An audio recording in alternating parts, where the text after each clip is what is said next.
Assalamualaikum warahmatullahi wabarakatuh. Berjumpa lagi dengan saya, Wahyu Kanoto SPDI, Guru Agama Islam SMK Swasta Trikarya Sunggal, Kabupaten Deli Serdang, Provinsi Sumatera Utara. Dalam hal ini, saya akan melakukan penyelesaian pembuatan video, yakni praktik mengajar pada kelas 11 OTKP di SMK Swasta Trikarya Sunggal, Provinsi Sumatera Utara. Mari kita laksanakan.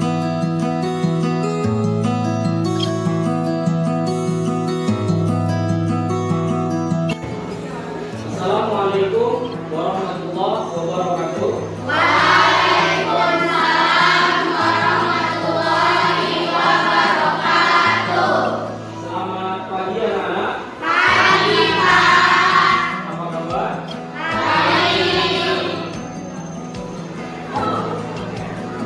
Baik, ketua kelas silakan siapkan. Ini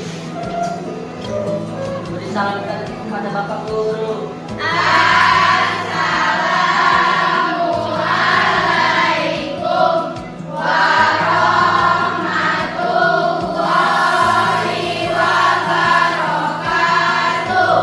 Waalaikumsalam warahmatullahi wabarakatuh. Baik, sebelum kita melaksanakan proses pembelajaran, marilah kita berdoa seraya memohon agar pembelajaran kita hari ini berjalan dengan lancar. Baik, doa dimulai.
Baik, anak-anak Bapak, kita akan memulai proses pembelajaran. Sebelum pembelajaran kita mulai, Bapak akan mengabsen kamu terlebih dahulu.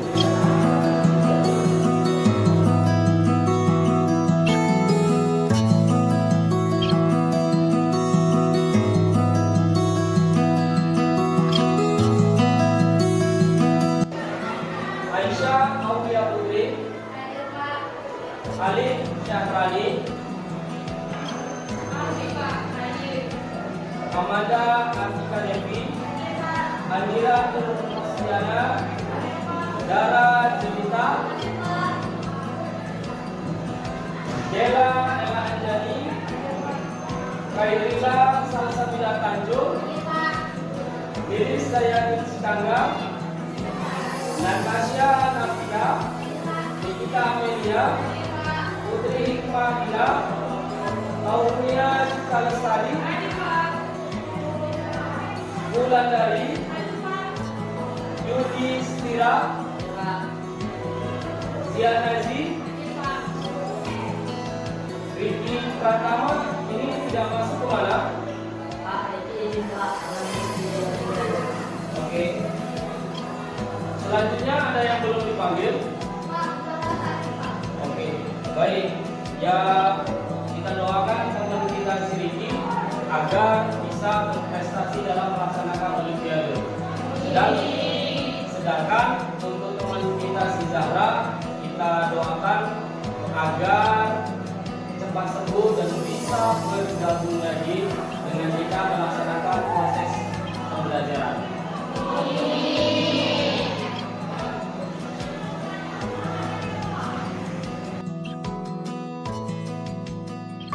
Baik anak-anak, materi hari ini yang akan kita bahas yakni kita akan membahas tentang pelaksanaan penyelenggaraan jenazah. Tetapi sebelum kita masuk ke materi yang akan kita bahas, materi yang akan kita pelajari, Bapak akan absensi terlebih dahulu. Kira-kira adakah di antara kalian yang belum paham tentang materi yang telah lalu? Baik, alhamdulillah ternyata pembelajaran yang lalu sudah kita laksanakan dengan baik. Baik, sekarang kita akan masuk ke pembelajaran pelaksanaan penyelenggaraan jenazah. Perhatikan slide yang ada di depan. Anak-anak Bapak, sebelum kita membahas tentang jenazah, ada kompetensi dasar dan tujuan pembelajaran yang harus kamu ketahui. Yang pertama, yakni tentang kompetensi dasar. Kompetensi dasar kita yakni menganalisis pelaksanaan mengurus jenazah. Sedangkan yang selanjutnya yakni 4.7 menyajikan prosedur penyelenggaraan jenazah. Adapun tujuan dari pembelajaran kita yakni yang pertama, setelah kamu selesai melaksanakan pembelajaran ini, kamu bisa menjelaskan kandungan dari Nabi tentang ketentuan syariat Islam dalam mengurus jenazah. Itu tujuan yang pertama. Sedangkan tujuan yang selanjutnya dan tujuan yang kedua, setelah kamu mempelajari pelajaran kita ini, kamu akan bisa menjelaskan tata cara mengurus jenazah menurut hukum Islam.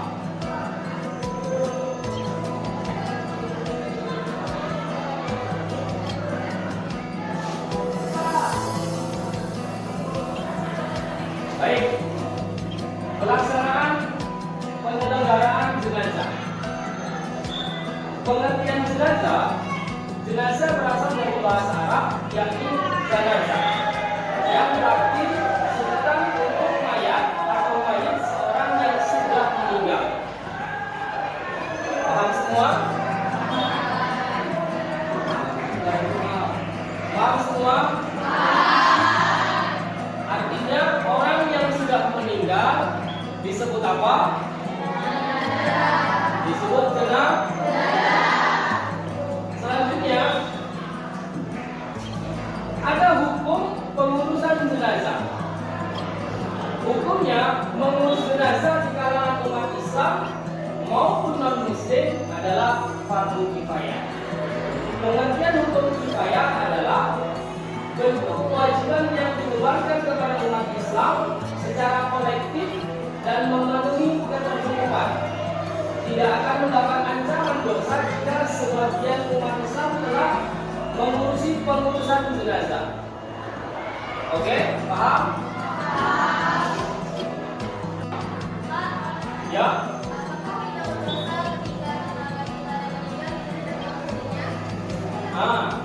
Coba kamu lihat di slide yang telah Bapak buat. Tadi pertanyaan dari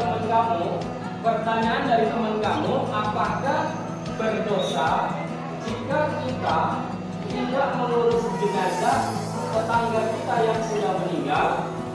Coba kamu lihat, perhatikan di slide. Pengertian hukum kifayah. Pengertian hukum kifayah adalah bentuk kewajiban yang dibebankan kepada umat Islam secara kolektif. Kolektif. Tahu nggak kolektif? Kolektif itu apa? Kolektif itu adalah manakala sudah ada orang yang mengurus jenazah, kita lihat sudah ada yang mengurus jenazah, maka bergugurlah atau gugurlah kewajiban kita sebagai seorang muslim untuk mengurus jenazahnya. Manakala sudah ada yang mengurusnya, maka gugurlah kewajiban kita untuk mengurusnya. Tetapi apabila tidak ada yang mengurusnya, maka wajiblah bagi kita. Manakala tidak, kita akan berdosa. Baik, selanjutnya perawatan jenazah. Kewajiban pertama orang muslim terhadap saudaranya adalah memandikan, mengkafani, dan menyolatkannya dan menguburkannya berdasarkan ajaran Islam. Yang pertama, memandikan. Syarat-syarat jenazah wajib dimandikan. Yang pertama, mayat itu adalah seorang muslim. Yang selanjutnya, didapati tubuhnya walaupun sedikit. Selanjutnya, bukan mati syahid, yakni mati dalam peperangan untuk membela agama Allah atau agama Islam. Jadi, seseorang yang meninggal dalam keadaan membela agama Allah, maka dia tidak wajib untuk dimandikan. Paham? Paham? Baik, selanjutnya ada tata cara memandikan jenazah. Hal-hal yang perlu dipersiapkan. Yang pertama, kita menyediakan tempat mandi. Selanjutnya air bersih, sabun mandi, sarung tangan, setutup kapas, dan air kapur halus. Dan ini adalah niat untuk memandikan jenazah. Apabila jenazah laki-laki, maka niatnya yakni nawaitul husna bi hadzal mayyiti lillahi ta'ala. Sedangkan manakala jenazahnya wanita, maka niatnya nawaitul husna bi hadzal mayyitati lillahi ta'ala. Jadi ada perbedaan antara niat untuk mayat laki-laki dan niat untuk mayat perempuan.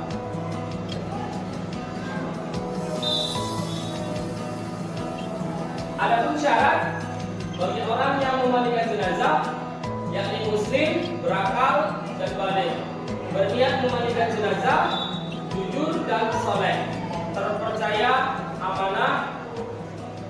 Baik, dalam hal ini, dalam memandikan jenazah, di sini ada yang muslim.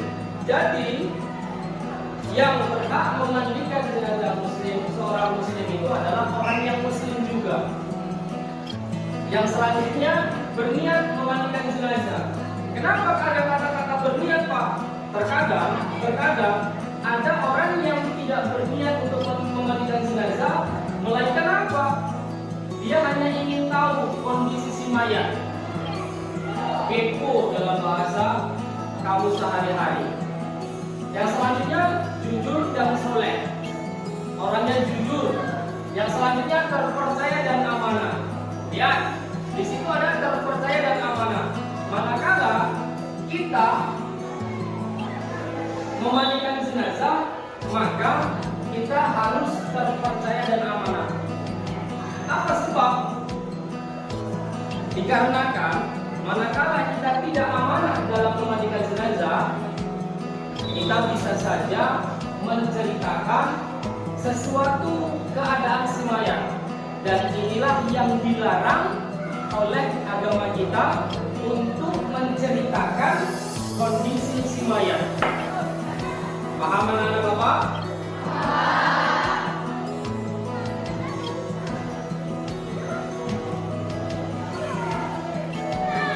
Jika jenazahnya laki-laki, maka yang memandikannya laki-laki. Orang yang utama memandikan dan mengkafani mayat laki-laki adalah orang yang diwasiatkan, kemudian bapak, kakek, keluarga terdekat, muhrim, dan istrinya. Nah, jika jenazah itu laki-laki, maka yang berhak mengurusnya adalah laki-laki, baik yang memandikan dan yang mengkafani. Jika jenazahnya laki-laki, maka yang berhak memandikan dan mengkafani itu adalah laki-laki juga. Bolehkah perempuan membantu melaksanakan proses pemandian jenazah laki-laki? Ada yang tahu? Jawabannya, jika perempuan tersebut ada hubungan darah atau muhrim atau istrinya, maka jawabannya boleh. Tetapi apabila tidak ada hubungan darah dan bukan istrinya, maka dia tidak diperbolehkan. Begitu juga sebaliknya, jika jenazahnya perempuan, yang memandikannya juga harus perempuan. Laki-laki boleh Pak? Boleh jika ada hubungan darah. Contohnya suami, walaupun suami itu tidak ada hubungan darah, tapi dia adalah suaminya. Selanjutnya siapa? Anaknya. Selanjutnya siapa? Bapaknya. Begitulah dia yang berhak memandikan jenazah, baik itu laki-laki maupun perempuan. Ada syarat-syaratnya. Selanjutnya, mengkafani jenazah. Mengkafani jenazah adalah menutup atau membungkus jenazah dengan sesuatu yang dapat menutup tubuhnya. Walau ada selendang kain, hukum mengkafani jenazah muslim itu bukan mati syahid, adalah fardu kifayah. Dan hal-hal yang disilakan dalam mengkafani jenazah adalah kain kafan yang digunakan adalah kain kafan yang bagus, bersih dan menutupi seluruh tubuh mayat. Dan selanjutnya kain kafan hendaknya berwarna putih. Ada yang ingin bertanya? Ya, silakan Salsabila. Baik, pertanyaan dari teman kamu yakni adakah ada ketentuan berapa lapis ya untuk laki-laki dan untuk perempuan? Di kalangan kita yang terjadi untuk laki-laki yakni terdiri dari 3 lapis kain, di mana kita sudah pernah membahasnya. Yang selanjutnya untuk wanita terdiri dari 5 lapis kain kafan. Paham? Ada lagi yang ingin bertanya? Baik, siap. Apa pertanyaannya?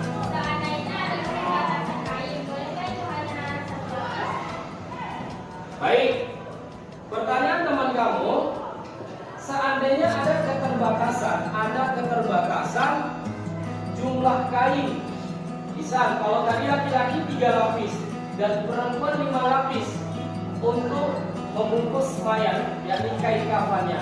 Manakala terjadi hal seperti itu, ingat 3 lapis dan 5 lapis itu adalah hal yang sunnah. Jika kain itu berlebih dan mencukupi dan ada, boleh 3, hukumnya sunnah. Dan manakala ada keterbatasan pada si kain, maka cukup 1 lapis saja untuk membungkus seluruh badan si mayat. Baik anak-anak, karena waktu kita sebentar lagi akan selesai, Bapak akan membuat kelompok untuk tugas kita. Baik, Bapak akan membuat 4 kelompok. Kelompok 1, kelompok 2, kelompok 3, dan kelompok 4. Baik, silakan kamu berbalik tempat dudukmu. Kamu berbalik. Ya Kak, silakan. Berbalik. Kamu berbalik. Ya. Ya, kamu boleh ke sana.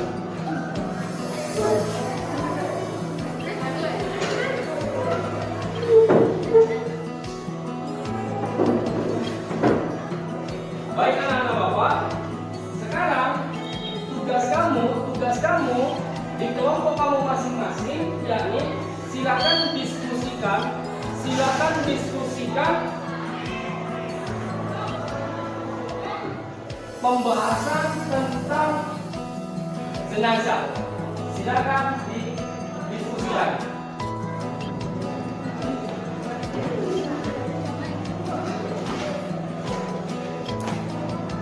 Baik, sekarang diskusikan harus dilaksanakan manakala ada seorang muslim yang meninggal. Silakan catat apa saja.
Baik,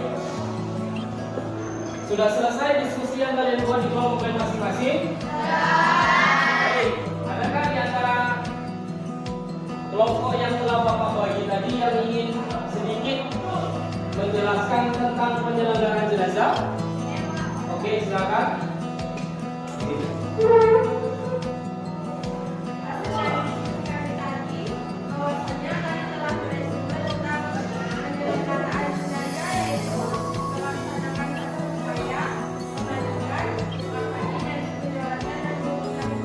Baik, beri tepuk tangan untuk teman kamu. Baiklah, secara ringkas yang dibilang oleh teman kamu tadi, yakni manakala ada orang muslim yang meninggal dunia, maka kewajiban kita yang pertama yakni melaksanakan fardu kifayahnya, mulai dari memandikan, dan menguburkan.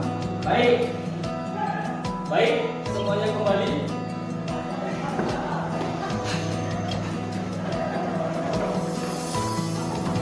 Baik anak-anak Bapak, untuk selanjutnya minggu depan kita akan melaksanakan praktik penyelenggaraan jenazah, yakni cara memandikan dan mengkafaninya. Karena waktu telah selesai, kira-kira tidak ada lagi yang ingin bertanyakan? Sudah paham? Baik, sudah paham semua. Untuk tugas kelompok yang telah Bapak buat kelompok tadi, yakni silakan resume kembali materi-materi yang telah Bapak sampaikan dan dipelajari di rumah agar pada saat kita praktik ke depan, minggu depan bisa terjalan dengan baik. Baiklah, inilah pertemuan kita untuk mendapatkan atau mengucapkan rasa syukur kita kepada Allah. Marilah kita membaca doa seraya membaca surah An-Nas. Baik, marilah kita membaca surah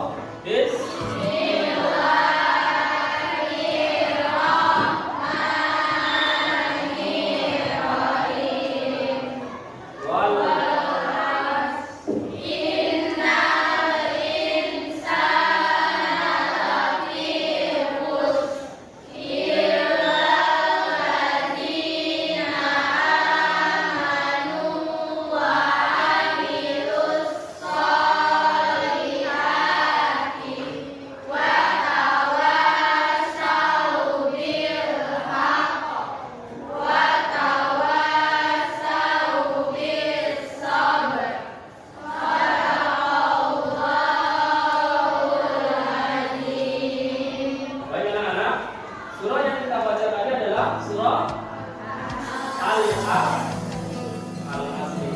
Jadi jangan salah membaca salahnya.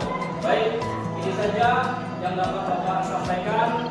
Lebih kurang mohon dimaafkan. Wabillahi taufiq wal hidayah.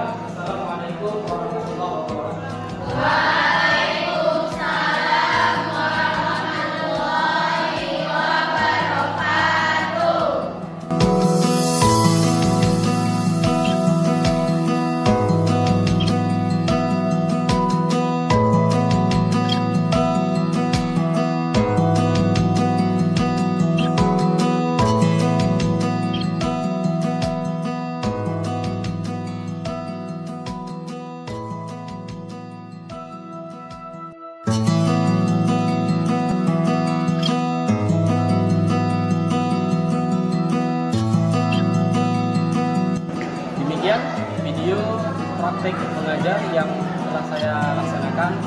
Lebih dan kurang saya mohon maaf. Wabillahi taufiq wal hidayah. Assalamualaikum warahmatullahi wabarakatuh.